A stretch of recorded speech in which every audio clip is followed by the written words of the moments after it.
आधी एक 2-3 संदर्भ देईन इतिहासातले की जे ढोले पाटील जे आपल्या लोकांचा बुद्धिभेद करण्याचं काम करतायत. मी एक 2-3 संदर्भ देईन आणि मग थोडंफार वाटलं तर बोलीन, ते पण 1-2 मिनिटात बोलेन आणि मग आपले ठराव आता जे काही झाले सगळ्यांच्या ह्याच्यातून ते आम्ही लिहिण्याचा टाईप करायचा प्रयत्न केलाय ते मांडेल. तर पहिल्यांदा मी तुम्हाला सांगतो, चॅनलला परवा दिवशी मी होतो, काल मला वाटतंय, आणि वीरेंद्र पवार नावाचा जो मुंबईमधला आयोजक आहे जरांगेंच्या आंदोलनाचा, तो मला असं म्हणाला, मी संदर्भ दिले सोशल डिस्क्रिमिनेशनचे, मी संदर्भ दिले बलुत्या आलुत्याचे, मी संदर्भ दिले संविधानाचे, मी संदर्भ दिले किती वेळा मराठा समाजाला सोशल बॅकवर्डनेस म्हणून नकार दिलाय राज्य मागासवर्ग आयोगाच्या 4 आयोगाने, सर्वोच्च न्यायालयानं, राष्ट्रीय मागासवर्ग आयोगानं, औरंगाबादच्या बेंचनं. म्हणजे एवढे संदर्भ दिले, पण तो माणूस शेवटी जाता जाता काय बोलला की हाके सर, मी मुंबईमध्ये होतो. त्यांनी अगोदर एक महात्मा ज्योतिराव फुलेंचा दुसऱ्या चॅनलवरती एक संदर्भ दिला होता आणि तिथं संदर्भ असा दिला की मी मुंबईमध्ये एक बोर्ड वाचला आणि त्या बोर्डवरती असं लिहिलं होतं की क्षत्रिय धनगर मराठा मंडळ. म्हणला धनगर सुद्धा म्हणला क्षत्रिय, तरी तुम्हाला आरक्षण भेटलंय म्हणला, मग आम्हाला का मिळत नाही. मी त्यांना एक सवाल केला की तुम्ही काय म्हणता की आम्ही सुद्धा माळ्यांप्रमाणे आहोत, आम्ही सुद्धा धनगरांप्रमाणे आहोत, आम्ही सुद्धा वंजाऱ्यांप्रमाणे आहोत, ही लोक बेकायदा आतमध्ये गेली आणि आम्हाला मात्र बाजूला ठेवलं. अजून एक पाटील साहेब आणि ससाने साहेब अजून एक ते संदर्भ देतात की मराठा हा प्रदेशवाचक शब्द आहे. काय प्रदेशवाचक? मराठी म्हणजे मराठा म्हणजे मराठा म्हणजे सगळे.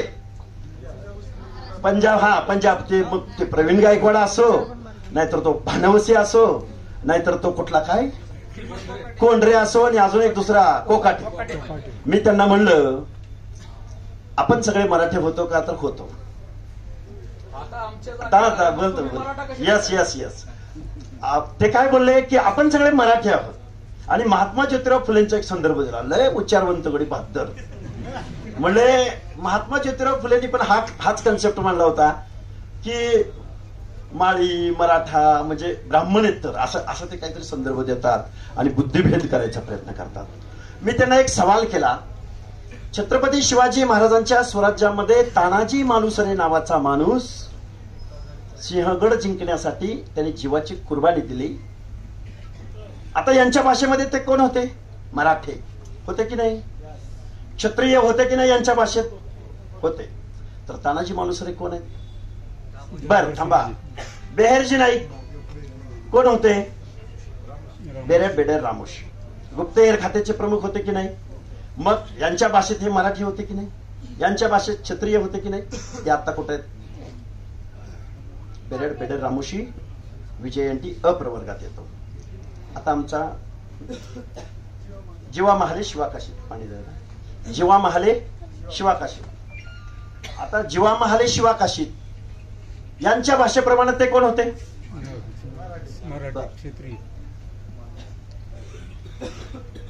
इंदलकर आहेत आपले, रायगडाचा पाया रचणारे हिरोजी इंदलकर. आता पवन करवर, नाही करवर बरोबर आहे, त्या मंडळामध्ये करवर होते ना. हा थांबा थांबा थांबा. तर या बहादरांना मला सवाल करायचा आहे, मराठे म्हणून आम्ही होतो, तर आमच्या सगळ्यांच्या नावापुढे काय लागलं? जात लागली, जात. आमचा इतिहास लिहायची वेळ आली त्यावेळी आमच्या नावापुढे काय लागलं? आमची जात. आणि तुम्ही मराठी म्हणून घेणारे आरक्षण आम्ही सगळे होतो, हे तिकडे गेले, बेकायदा गेले, आम्हाला बाजूला ठेवलं. यांच्या नावापुढे हिंदू मराठा कसं आलं? हिंदू मराठा जात आहे की नाही? आहे की नाही? मग हे स्वातंत्र्यपूर्व कालखंडामध्ये 1922 साली न्यायालयाने जजमेंट दिलं की हे क्षत्रिय आहेत, हे सोशल बॅकवर्ड नाही. आता याच्या पलीकडे जाऊन 1-2 इतिहासातले संदर्भ, एक महात्मा ज्योतिराव फुलेंचा देईल आणि एक डॉक्टर बाबासाहेब आंबेडकरांचा देईल. देशाला स्वातंत्र्य मिळणार होतं, देशात इंग्रज आले होते, जागतिक पातळीवर अनेक, आता ते सांगायचं म्हणलं की प्राध्यापक थांबणार नाही, पण एकच संदर्भ सांगेल. हे सगळे संस्थानिक सरदार, वतनदार, जागीरदार खालपासून वरपर्यंत म्हणजे देशातले सगळी माणसं इंग्रजांपुढे काय मागत होती? आमचं संस्थान अबाधित ठेवा, आमचा किल्ला आमच्या नावावर राहू द्या, खजिना आम्हाला तुम्ही राव बहादूर, दरक बहादूर, वतनदार, छत्रपती. अरे छत्रपती शिवाजी महाराज एकटेच होते, नंतर संभाजीराजे होते, आता छत्रपती म्हणलं की किती वन टाइम छत्रपती. लेकराला पण छत्रपतीच म्हणते, सुनेला बी छत्रपतीच म्हणते. अरे सगळ्याला छत्रपती. त्या छत्रपती नावात काय अदब आहे की नाही? बरं ते जाऊ द्या. महात्मा ज्योतिबा फुले इंग्रजांना म्हणजे त्या कालावधीमध्ये हे संस्थानिक इंग्रजांना काय मागत होते? तुमच्या क्लबचा आम्हाला सदस्य बनवून घ्या. त्यावेळी महात्मा ज्योतिराव फुले इंग्रजांसमोर, हंटर कमिशन समोर, वेगवेगळ्या आयोगांसमोर इथल्या शेतकऱ्यांसाठी भांडत होते, इथल्या दीनदलितांसाठी भांडत होते, इथल्या ओबीसींसाठी भांडत होते, कष्टकऱ्यांसाठी भांडत होते. तुम्ही ज्यावेळी इंग्रजांना वतनदाऱ्या मागत होता, त्या टिकवण्यासाठी बोलत होता, त्यावेळी महात्मा ज्योतिराव फुले इथल्या गावगाड्यातल्या शोषिताचा, वंचिताचा प्रश्न मांडत होते. आता हा एक सवाल इतिहासातला. दुसरा एक सवाल आता कोण कोण म्हणलं 54,000 हे 34,000 आबा तुम्ही बोलला का? बघा मंडल आयोग झाला 1994 ला इम्प्लिमेंट, मंगेशजी. तेव्हापासून साधारणपणे 3, 4, 5 इलेक्शन पकडू, दरवर्षी महाराष्ट्रातले 56,000 क्वांटम आहे आपल्या ओबीसीचा, सरपंच पदापासून ते महापौर पदापर्यंत. दरवर्षी 56,000 म्हटल्यानंतर किती आकडा झाला सुगोषजी? किती आकडा झाला? 3 लाख. साधारणपणे 3 लाख माणसं, नगरसेवक, सरपंच, जिल्हा परिषद सदस्य, पंचायत. बरोबर आहे गौतमराव चव्हाण? चंद्रशेन पाटील कुठे आहेत? तुम्ही झडपी मेंबर आहे की नाही? बघा माझं तुम्हाला सांगणं एकच आहे, 56,000 जागा आपल्या आत्ता आज रोजी गेल्यात जमा आहेत. गोसावी साहेब गेले का? गोसावी साहेब तुम्ही सफर केले, तुम्हाला माहिती आहे. हा तर सांगतो तुम्हाला या 56,000 जागांचं काय झालं माहिती आहे का? आता ही माणसं कुठं आहेत? 2-3 लाख माणसं आहेत. ती ओबीसीवर बोलायला तयार नाहीत, ती पुढे यायला तयार नाहीत. पुणे शहरामध्ये माझ्या माहितीप्रमाणे पुणे शहरामध्ये 30 ते 40 नगरसेवक ओबीसी रिझर्वेशन मधून निवडून येतात. किती? 40. कुठं आहेत आजी माझी नगरसेवक? कुठं आहेत पुण्यातले? कशामुळे झाले हे महापौर? आता याच्या पुढे जाऊन सांगतो. अरे तुझे तर नगरसेवक आहेत बिचारे. देशाला स्वातंत्र्य मिळालं, संविधान मिळालं, हे संदर्भ देण्याचं कारण असं आहे, डॉक्टर बाबासाहेब आंबेडकरांनी जे संविधान दिलं, जी रिझर्वेशन पॉलिसी दिली, 1932च्या करारान्वये तुम्हाला राजकीय प्रतिनिधित्व दिलं, त्या डॉक्टर बाबासाहेब आंबेडकरांनी 1952 ला मुंबईमध्ये उत्तर मुंबईमध्ये लोकसभेला उभे राहिले शेड्युल्ड कास्ट फेडरेशन तर्फे. डॉक्टर बाबासाहेब आंबेडकरांचा पराभव कुणी केला? नारायण राजगोळकर काहीतरी नावाचा माणूस आहे. पराभव झाला डॉक्टर बाबासाहेब आंबेडकरांचा. मी आता प्राध्यापक आहे म्हटल्यावर तुम्हाला संदर्भ दिले पाहिजेत, काय मनाचं सांगतोय म्हटलं. प्रके अत्रेंचं करेचं पाणी नावाचं आत्मचरित्र आहे. त्या करेच्या पाणीमध्ये हे सगळे संदर्भ आहेत, सगळं त्यांनी लिहिलेलं आहे, वाचलं पाहिजे आपण लोकांनी. डॉक्टर बाबासाहेब आंबेडकरांनी ज्या बाबासाहेबांनी देशाला संविधान दिलं, त्या डॉक्टर बाबासाहेब आंबेडकरांचा पराभव कुणी केला? तर नारायण राजगोळकर नावाच्या माणसानं, काँग्रेसच्या माणसानं, सखा पाटलाच्या उमेदवारानं पराभव केला. ती जागा कुठली होती माहितीये का? रिझर्व, राखीव जागा. मी काय म्हणलं तुमच्या लक्षात आलं का सगळ्यांच्या? ज्या डॉक्टर बाबासाहेब आंबेडकरांनी तुमच्या प्रतिनिधित्वासाठी तुम्हाला रिझर्वेशन दिलं, त्याच रिझर्वेशनच्या माध्यमातून या व्यवस्थेमध्ये त्या निर्मात्याचा पराभव केलाय. कुणाचा? निर्मात्याचा. अरे मग आता हे 56,000 नगरसेवक, सरपंच, सभापती, नगराध्यक्ष, महापौर, जे ओबीसी रिझर्वेशन मधनं, पक्षाचे सेल प्रमुख, सगळे सेल प्रमुख वेगळं, ते जाऊ दे, त्याच्यावर आता बोलायचं बोललं की 2 तास पुरायचे नाहीत. तर मला तुम्हाला सांगायचं काय, खरं या लोकांनी पुढे यायला पाहिजे होतं, खरं या लोकांनी बोलायला पाहिजे होतं. 56,000 जागा तुमच्या आज रोजी गेलेल्या आहेत. आम्हाला असं वाटलं होतं आता खूप माणसं आहेत तिथून, मग आता सगळ्यांची नावं घेतली नाहीत, Agav sir, Shirsat sir, Sanap sir, आता पुन्हा पुन्हाची नावं घ्यायची. तुम्हाला सांगायची एकच आहे, ह्या 56,000 तर जागा गेल्याच. आम्हाला वाटलं होतं ओबीसी विरुद्ध बोगस सर्टिफिकेट घेणाऱ्या माणसाची लढत होईल. आम्हाला वाटलं पहिलं काय धोरण आहे की ओबीसी विरुद्ध ओबीसी लढाई झाली पाहिजे. हे मंडल आयोगाला सोशल जस्टिस साठी जो आयोग निर्माण झाला त्याचं हे धोरण आहे. ओबीसी विरुद्ध ओबीसी राहायला बाजूला. गोसावी सर, पुण्यामध्ये ओबीसी विरुद्ध बोगस ओबीसी लढत. आता तसं नाही होणार. बोगस ओबीसी विरुद्ध बोगस ओबीसी. आणि तुम्ही कुठं राहणार? 3ऱ्या क्रमांकावर, 4थ्या क्रमांकावर, 5व्या क्रमांकावर. होणार की नाही? मग आता विचारपीठावर उपस्थित असलेल्या सगळ्या माणसांना माझं सांगणं आहे, मंडल आयोग इम्प्लिमेंट करण्यामध्ये कोण होतं? ज्या पुण्याच्या भूमीमध्ये हा मेळावा घेतलाय, भागवत साहेब, या फर्ग्युसन महाविद्यालयामध्ये अरुण कांबळे नावाचा एक विद्यार्थी होता, विश्वनाथ प्रताप सिंग नावाचा एक विद्यार्थी होता, बाळासाहेब आंबेडकरांचा त्यांच्याशी स्नेह होता, मैत्री होती. ही सगळी माणसं मित्र होती. फर्ग्युसनच्या वसतिगृहामध्ये राहिलेली फर्ग्युसनची विद्यार्थी होती. या माणसांनी मंडल आयोग इम्प्लिमेंट करायचं काम केलं. मग महाराष्ट्रात त्यावेळी माणसं कोण होती? त्यावेळी महाराष्ट्रात जनार्दन पाटील चुनाभट्टीवाले, शब्बीरभाई अन्सारी, आता नावं घेतो मी प्रत्येकाची थोडी थोडी, दिबा पाटील, अगदी शेतकरी कामगार पक्ष वगैरे ह्या डाव्या आघाडीच्या चळवळींनी सुद्धा सपोर्ट केलेला होता, स्वर्गीय बबनरावजी ढाकणे. आणि मग पुढे त्याचं प्रॉपर पर्क्युलेशन होण्यासाठी स्वर्गीय गोपीनाथरावजी मुंडे, शिवाजीराव बापू शेंडगे, अण्णासाहेब डांगे, आणि या सगळ्यांच्या पाठीमागं आत्ताच आपलं नेतृत्व करणारे माननीय छगनरावजी भुजबळ. आता ज्यांचं कर्तृत्व आहेच. आता हे सगळी मंडळी राहिली बाजूला. देशभरामध्ये मंडळ इम्प्लिमेंट होत होता. देशभरातल्या प्रत्येक राज्यामध्ये मंडळ आयोग लागू होत होता. योगायोगानं महाराष्ट्राचे नेते महाराष्ट्राचे मुख्यमंत्री होते आणि त्यांनी त्या मंडळ आयोगाच्या इम्प्लिमेंटेशन वरती सही केली. एवढा योगायोग सोडला तर यांना मंडळ आयोग यात्रा काढण्याचा कुठलाही नैतिक अधिकार. आता कोणीतरी मला सांगितलं की मंडळ आयोग यात्रा स्थगित झाल्या म्हणून. कुठं नागपूरवरनं निघाली होती. काढली पाहिजे मंडळ यात्रा, कारण पक्षाला त्यांच्या ओबीसीची मतं पाहिजेत ना. काढावी ना, आमचं काय अडचण आहे तेव्हा. पण प्रॉब्लेम काय आहे तुम्हाला सांगू का?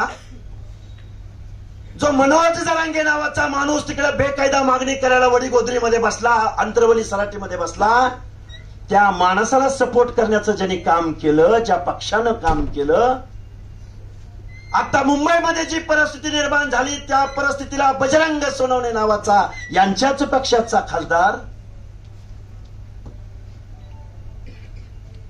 आणि तीच माणसं मात्र तिकडे कशाची यात्रा काढतायत? मंडळ यात्रा का बंडल यात्रा?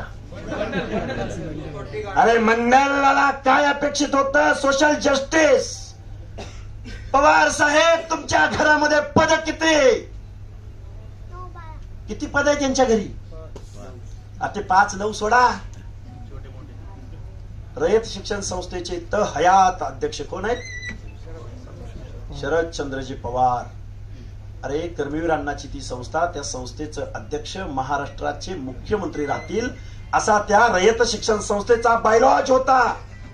त्या बायलॉज मध्ये खडाखोड करून शरदचंद्रजी पवार अध्यक्ष राहिले मरेपर्यंत. आता अजून एक संस्था सांगा, वसंतदादा शुगर इन्स्टिट्यूट. तिचा अध्यक्ष महाराष्ट्राचा मुख्यमंत्री असेल, त्याच्याही बायलॉज मध्ये खाडाखोड करून त्याचाही अध्यक्ष शरदचंद्रजी पवार. बताव द्या, ही आता किती सांगायचं? मी सांगायचं म्हणल्यावरती आता काय ते सांगते वेळ कमी आहे. बरोबर आहे का? 450 पेक्षा जास्त संस्थांचे अध्यक्ष शरदचंद्रजी पवार आहेत. हे मी नाही बोलत, शरदचंद्रजी पवारांच्या घरातला माणूस बोलतोय की आता पवार साहेब एवढ्या संस्थांचे अध्यक्ष आहेत. हा सोशल जस्टिस आहे? हा सामाजिक न्याय आहे? मंडळ आयोगानं सामाजिक न्याय, गावगाड्यातल्या गाव कुसातल्या हरेक माणसाच्या सामाजिक स्थितीगतीचा अभ्यास केला आणि त्यांच्या प्रतिनिधित्वासाठी रिझर्वेशन दिलं. या माणसांना वाटतंय की रिझर्वेशन मिळालं की प्रत्येकाच्या घरात एक डॉक्टर, एक इंजिनियर, एक झडपी मेंबर, एक कलेक्टर. असं आहे सासणे साहेब? असा अर्थ आहे त्याचा? आता खूप काही बोलता येण्यासारखं आहे, खूप काही बोलू शकतो आणि काय अलिगेशन तर होत राहतात, हाणमारी होत राहते. तुमच्यात लढणाऱ्या माणसाला बदनाम करण्याचा प्रयत्न होणार, तुमचा चेहरा उरबाडण्याचा प्रयत्न होणार, तुमच्यावरती तुमचा ड्रायव्हर फोडला जाईल, तुमचा शेजारी फोडला जाईल, हा कुठल्या गाडीतनं येतो, याच्याकडे पैसा कुठला येतो, हे होणार आहे. पण आपल्याला ही लढाई लढायची आहे. आपलीच माणसं आपल्या अंगावर सोडली जातील, ही परिस्थिती आहे.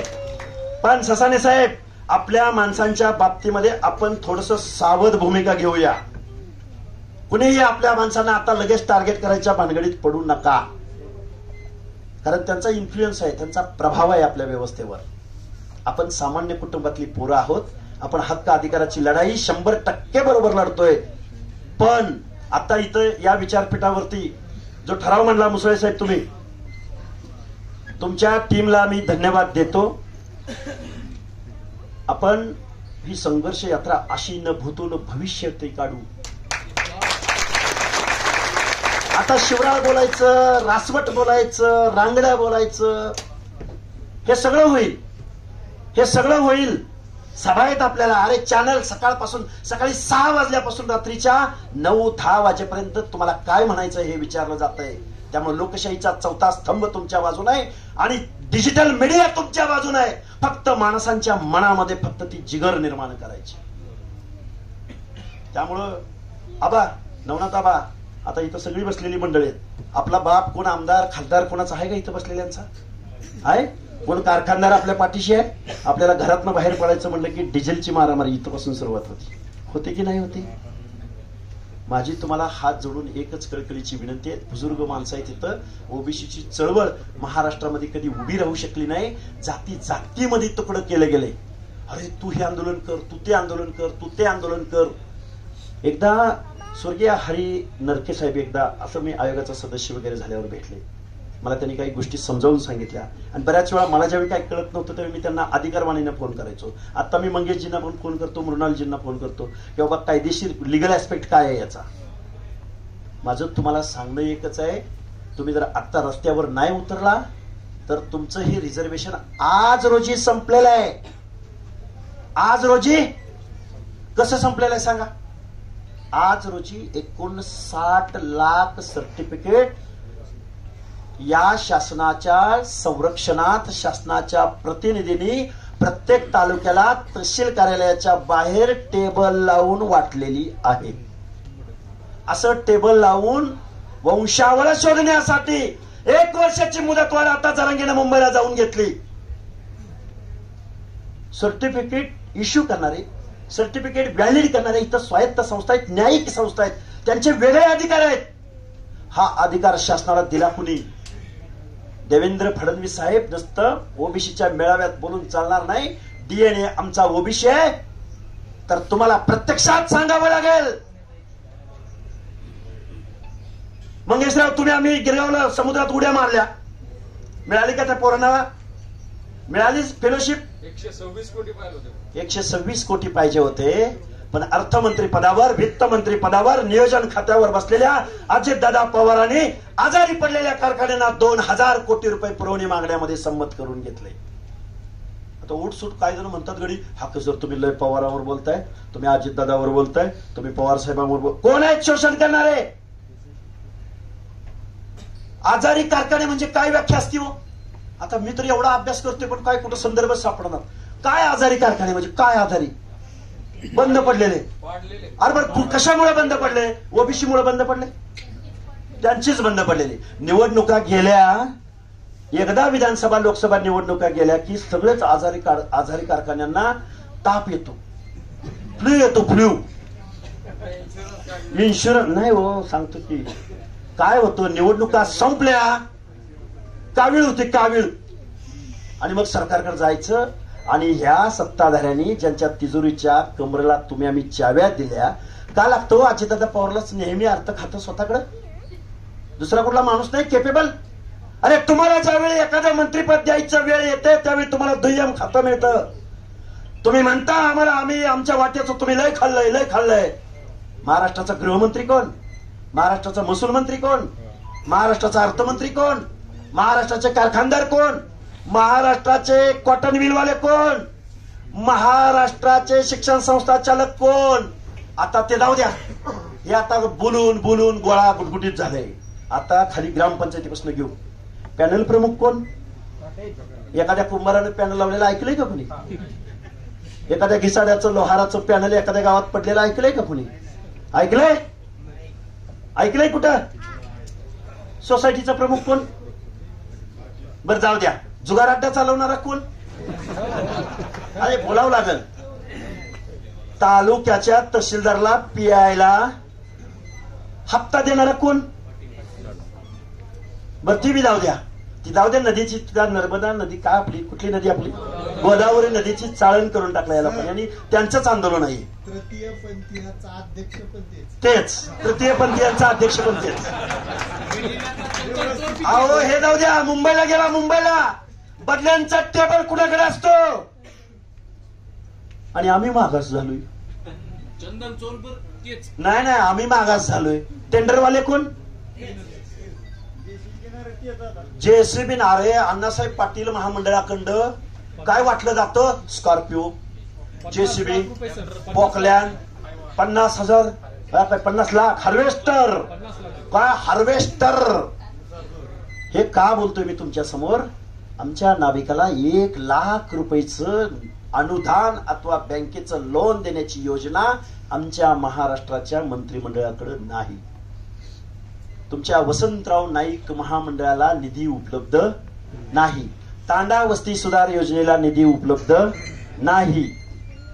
अहिल्यादेवी शेळी मेंढी महामंडळाला निधी उपलब्ध नाही. आणि मग आत्ताच निवडणुका झालेत, वर्षभर होत आले. या निवडणुकीला सामोरं जात असताना या सत्ताधाऱ्यांनी 20 मंडळं डिक्लेअर केली. त्या 20 मंडळांना आजपर्यंत अध्यक्ष भेटलेला नाही. आता हे का सांगितलं तुम्हाला सगळं इसकाटून? ज्या शरदचंद्रजी पवार आणि ज्या या महाराष्ट्रातल्या राज्यकर्त्या लोकांनी पुरोगामी महाराष्ट्र म्हणून देशभरामध्ये यांची इमेज निर्माण केली. फुले शाहू आंबेडकरांचा महाराष्ट्र, फुले शाहू आंबेडकरांचा महाराष्ट्र. ज्या महाराष्ट्रातून फुले शाहू आंबेडकरांनी जन्म घेतला, ते समतेचं तत्व, न्यायाचं तत्व, मानवतेचं तत्व ज्या देशाला दिलं, ज्या लोकशाहीला दिलं, त्याच महाराष्ट्राचं आजपर्यंतचं बजेट अर्ध्याहून जास्त लोकसंख्या असलेल्या महाराष्ट्रातल्या ओबीसी, बीजेएनटी, एसबीसी प्रवर्गातल्या लोकांच्या सामाजिक न्याय हक्काच्या योजनासाठी 1% सुद्धा बजेटरी तरतूद करत नाही. किती आहे तुमची लोकसंख्या? ओबीसीची लोकसंख्या किती? ताई किती? सपनाताई? 50% नुसार. आता ती 60च्या पुढे आहे. कुणी काही सांगू द्या, आता 60च्या पुढे आहे. त्याला वेळी टेट फॉर टॅट उत्तर गेलं पाहिजे. या 60% लोकांना बजेटरी तरतूद किती सामाजिक न्याय हक्काच्या योजनासाठी? किती? अरे नाही नाही, टक्केवारीत बोलतोय मी. 60% लोकांना किती? 2% मी नाही साहेब, 1%. उन्हापुरा 1%. आता आम्ही काय खाल्लं असेल बरं? 450 वर्ष, 500 वर्ष आम्ही मागास झालोय. या मागणीला इथलं लिटरेचर साथ देत नाही, इथली हिस्ट्री साथ देत नाही, इथला गावगाडा साथ देत नाही. गावच्या उपजाऊ जमिनी कुणाच्या मालकीच्या आणि दुष्काळी भागातल्या जमिनी कुणाच्या मालकीच्या? इथल्या नावात अदब कुणाचा? आणि गावगाड्यामधल्या विमुक्त जातीमध्ये जन्माला आला, एखाद्या बेरेड बेडे रामोशी पारद्याच्या घरी जन्माला आला, कंजरवाटाच्या घरी जन्माला आला, एखाद्या गोंधळ्याच्या घरी जन्माला आला, एखाद्या चित्रकथी करपल्लवीवाले ही जी मंडळी आहेत, छत्रपती शिवरायांची रयत ज्यांना म्हटलं जातं. आणि या सगळ्या लोकांनी छत्रपती शिवाजी महाराजांच्या स्वराज्यामध्ये आपल्या जीवाची कुर्बानी केली आणि आपल्या कलाद्वारे, आपल्या मर्दुमकीद्वारे छत्रपती शिवाजी महाराजांना आमचा राजा म्हणलं. काय म्हणतोय मी? आता बघा, एखादा सरदार आला की त्याची जमीन 1000 एकर, 500 एकर, 200 एकर, त्याचा वाडा, त्याची इज्जत. आणि आमच्या बहिर्जी नायकाची वंशज कुठे आहेत?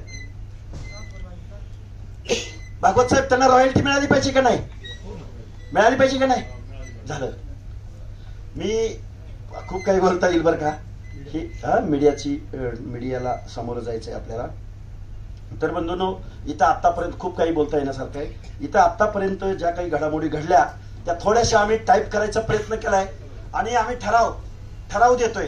ठराव वाचून दाखवतो फक्त 4-5 आणि आपण मग पुढच्या कार्यक्रमाकडे म्हणजे इथला कार्यक्रमानंतर मी तुमच्या समोर काही ठराव मांडून दाखवतो जे आतापर्यंत इथं बोलले लोक, त्यामधून आपण ते कन्क्लुजन काढलेलं आहे. 2च मिनिट फक्त. आपण या मीटिंग मध्ये जे काही 5 ठराव आपण लिहून काढण्याचा प्रयत्न केलाय, साध्या भाषेमध्ये लिहून काढायचा प्रयत्न केला, मी ते फक्त वाचून दाखवतो 5 ठराव आणि मग माझं मी भाषण थांबवतो. हे बघा, आजच्या मीटिंगचा प्रस्ताव मी तुमच्या समोर वाचून दाखवतोय. 1, ओबीसी आरक्षण सुरक्षित ठेवणं. मंजूर आहे का? हा, ओबीसी आरक्षण सुरक्षित ठेवणं. राज्य सरकारनं कोणत्याही परिस्थितीमध्ये ओबीसीच्या अस्तित्वात असलेल्या आरक्षणाला धक्का लागू नये याची लेखी हमी आम्हाला दिली पाहिजे. मंजूर का? सगळ्यांनी हात वर करून सांगायचं, ओबीसी आरक्षण सुरक्षित ठेवणं मंजूर का? आता दुसरा, मराठा आरक्षणावर स्पष्ट भूमिका सरकारनं घेतली पाहिजे. आता ते वाचून दाखवतो तुम्हाला. आम्हाला मराठा समाजाच्या प्रगतीला विरोध नाही, परंतु त्यांचा भार ओबीसीच्या कोट्यावर पडता कामा नये. सरकारने मराठा समाजाला स्वतंत्र संविधानिक मार्गाने आरक्षण द्यावं, त्याला आमचा विरोध असायचं कारण नाही. ही शासनानं मराठा समाजाच्या आरक्षणावर भूमिका स्पष्ट करावी, ही दुसरी मागणी आहे. मंजूर का? आता तिसरी, समिती स्थापन करण्याचा प्रस्ताव. ओबीसीच्या सामाजिक, शैक्षणिक आणि आर्थिक स्थितीच्या ताज्या आकडेवारीवर आधारित श्वेतपत्रिका तयार करून अभ्यास समिती स्थापन करावी आणि आमच्या मंत्रिमंडळामधल्या ओबीसी मंत्र्यांचं एक शिष्टमंडळ, आता एक झालेलं आहे भुजबळ साहेबांच्या मागणीवरून उपसमिती झालेली आहे, तर त्यांची लवकरात त्यांनी मुख्यमंत्र्यांची घ्यावी किंवा मुख्यमंत्र्यांनी त्यांची बोलवावी, काही करा, एकच आहे दोन्ही. हा एक ठराव मंजूर आहे का तुम्हाला? चौथा, 2 दिवसात आमदार आणि खासदारांनी ज्यांनी जरांगेंना पाठिंबा दिलाय, मग सांगोल्याचा बाबासाहेब देशमुख असो की माळशिरसचा उत्तमराव जानकर असो की माढ्याचा अभिजित पाटील असो की बजरंग सोनवणे असो खासदार, की खासदार रवींद्र चव्हाण असो, संदीप क्षीरसागर असो, सुरेश धस असो, ओम राजा निंबाळकर असो, विजय पंडित, पापड्या का पापड्या आमदार ना, कैलास पाटील, कोण, बंडू जाधव, निलेश लंके. अरे त्या पारनेर मध्ये कोण आहे? पारनेर मध्ये, अरे यांची चूक नाही, आपली चूक आहे. अरे आपण ज्या लोकप्रतिनिधींना तुम्ही लोकप्रतिनिधी म्हणून निवडून दिलं, अरे यांच्या आमदारकीचा खासदारकीचा मार्ग तुमच्या वाड्या वस्त्यावरून तांड्यावरून जातो. त्या माणसाने तुमच्या ओबीसीच्या आरक्षणामध्ये बेकायदा मागणी करणाऱ्या माणसाला पाठिंबा द्यावा. मी काय म्हणलं होतं? मी फक्त त्या पापड्याला एवढंच बोललो होतो की पापड्या, तुझ्या मतदारसंघामध्ये 50% जास्त ओबीसीचं मतदान त्यानं घेतलंय, तू दे पाठिंबा द्यायला आमची अडचण नाही, पण ओबीसीच्या आरक्षणाबद्दल तुझी भूमिका जाहीर कर. यांनी आज दुपारपासून ते दुसऱ्या दिवशीच्या पहाटे 4 वाजेपर्यंत मला फोन करून धमक्या दिल्या, शिव्या दिल्या, मारायचं हे केलं. आम्ही गेलो, पुढे काय झालं ते तुम्हाला सगळं माहिती आहे, आता त्यावर बोलणं योग्य नाही. ह्या आपल्या 4 मागण्या आहेत. अजून एक 5वी मागणी मी तुमच्या समोर मांडतो. आणि 5वी, या महाराष्ट्रामधल्या सर्व भौगोलिक प्रदेशामधल्या मग ते विदर्भ असेल, मराठवाडा असेल, कोकण असेल, मध्य महाराष्ट्र असेल, खानदेश असेल, मुंबई आणि मुंबईची उपनगर असतील, सगळ्या लोकांना आम्ही आव्हान करत आहोत की सगळ्यांनी एक लोकलढा, लोक चळवळ, संघर्ष यात्रा या महाराष्ट्रामध्ये आम्हाला उभी करायची आहे. आणि हा ठराव आम्ही आज रोजी इथं जाहीर करत आहोत. आणि मंगेशजी, मृणालजी, सगळे आता इथं विचारपीठावर सगळ्यांची मी नाव, आता तुम्ही सगळी ही पलटण सगळ्यांच्या साक्षीने मी तुम्हाला सांगतो की आमच्या काही वरिष्ठ मंडळींच्या, परत अजून त्यातला वेगळा अर्थ निघायला नको, आम्ही जे काय आज ठरवलंय, नवनाथाबा बरोबर, हा देतो ठराव. आरक्षणवाद्यांनी अजून एक 6वा ऍड करू. ज्या बाळासाहेब आंबेडकरांनी पण ही भूमिका नेहमी घेतलेली, त्यांच्या अभिनंदनाचाही ठराव करतो आम्ही पक्ष पार्टी सोडून. त्याचं कारण असं आहे त्याचं कारण असं आहे की या महाराष्ट्रामध्ये एकही पक्ष ओबीसीच्या बाजूने बोलायला तयार नाही. ना उद्धव ठाकरेंचा पक्ष, ना शरद पवारांचा पक्ष, ना अजितदादांचा पक्ष. भाजप म्हणतोय की ओबीसी आमचा डीएनए आहे, पण 56,000 किती 59 लाख नोंदी जर दिल्या गेल्या असतील तर तुमचा डीएनए कसा? भूमिका स्पष्ट केली पाहिजे. नुसती भूमिका नाही, श्वेतपत्रिका जाहीर करा. नाहीतर भूमिका लगेच उद्याच कोणतरी येईल पुढे आणि लगेच भूमिका जाहीर करेल. इथं न्यायालयातली लढाई लढली पाहिजे, रस्त्यावरची सुद्धा तितकीच महत्वाची आहे. आणि आपले जे बगल बच्चे आहेत ना, 56,000 गुणिले 5, 56,000 गुणिले 5 किती झाले? 3.25 लाख. या लोकांना आपल्या आपल्या एरियामध्ये जाऊन तुम्ही त्यांना जाग करा, त्यांना सांगा अरे ओबीसीच्या आरक्षणामुळे तू तिथं आलायस. आता फक्त पुढाऱ्यांचं बोलून चालेल का? शासकीय नोकऱ्यामध्ये, निमशासकीय आस्थापनामध्ये इंजिनियर्स, डॉक्टर्स, वकील, अरे किती माणसं पुढे यायला पाहिजेत. त्यामुळे खूप काही बोलता येण्यासारखं आहे. 4-5 ठराव मी तुमच्या समोर मांडायचा प्रयत्न केलाय. खाली पत्रकार बांधव वाट बघतायत. 6वा ठराव सांगा. हा 6वा ठराव, आरक्षणवाद्यांनाच मतदान दिलं पाहिजे.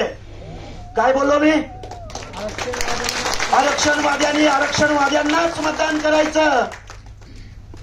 जर का इथल्या कुठल्या पक्षानं बोगस ओबीसीला जर तिकीट दिलं, मग तो कोणताही पक्ष असो, या पक्षाने आम्हा ओबीसींना ओबीसीच्या ठिकाणी ओबीसीच उमेदवार दिला पाहिजे. नाहीतर यांना काय करायचं? Original OBC. सपनाताई तुमचा शब्द आहे ओरिजिनल ओबीसी. बाबा ओरिजिनल आता शब्द ऍड झाला ना आज. तेव्हा मी तुम्हाला अगदी जबाबदारीनं सांगेन, लाखोंचा जनसमुदाय 59 लाख नोंदी ज्या सापडल्या त्या पण रद्द करा. हा 7वा ठराव घ्या. 7वा ठराव आणि सगळ्यांनी हात वर करून सांगायचं, या महाराष्ट्र शासनानं 58 लाख बोगस कुंड्यांच्या नोंदी रद्द कराव्यात, नाहीतर आमच्या दारात मत मागायला यायचं नाही. 58 लाख बोगस कुणबींच्या नोंदी रद्द करा, नाहीतर बोगस नोंदी रद्द करा, बोगस नोंदी रद्द करा. ओबीसी या जुटीचा रद्द करा बोगस कुणबी रद्द करा. ओबीसी सर्व. बरं एक लास्ट सर एक प्रश्न आहे सर. एक मिनिट मनोज जरांगेला पाठिंबा देणाऱ्या आमदारांचं करायचं काय? मनोज जरांगेच्या बेकायदा मागण्यांना पाठिंबा देणाऱ्या आमदारांचं करायचं काय? अरे या बजरंग सोडवण्याचं करायचं काय? आता बजरंग एकटाच नाही, त्याला दाखवायचं काय ते? जेवढे असतील तेवढे. आणि ऐका, एकच मिनिट लास्ट आणि निघूया आपण. हे आपल्याला जे आपण निवेदन देणार आहोत किंवा कोण्या मार्गाने करणार आहोत, हे आपण संविधानिक दृष्टिकोनाने चाललोय. पण जाहीर करणं आणि अंमलात आणणं, हे अंमलात शब्द आणणं सर खूप गरजेचं आहे. विधानसभेला 2 डेमो आम्ही दाखवले ओबीसीनं, बरं का? दाखवले. आम्ही नाही, ओबीसीनं 2 डेमो दाखवले आणि ओबीसीनं ठरवलं ना तर सगळेच डेमो. आणि ऐका लास्ट, आबा तुम्ही बोलला म्हणून थोडस तुमची सगळ्यांची माफी मागून मी 1 मिनिट फक्त जास्त घेतो. मगाशी काय बोलले तुम्ही? आपल्या काही जागा 56,000 जागा गेलेत बरं का, सगळ्यांनी मान्य करा गेलेत. पण एक आशावादी चित्र मी तुमच्या समोर परत म्हणाल स्वप्न दाखवतोय की काय. आता हे 56,000 जागा यांना घेऊ द्या. आता महाराष्ट्रातले 288 आमदार आणि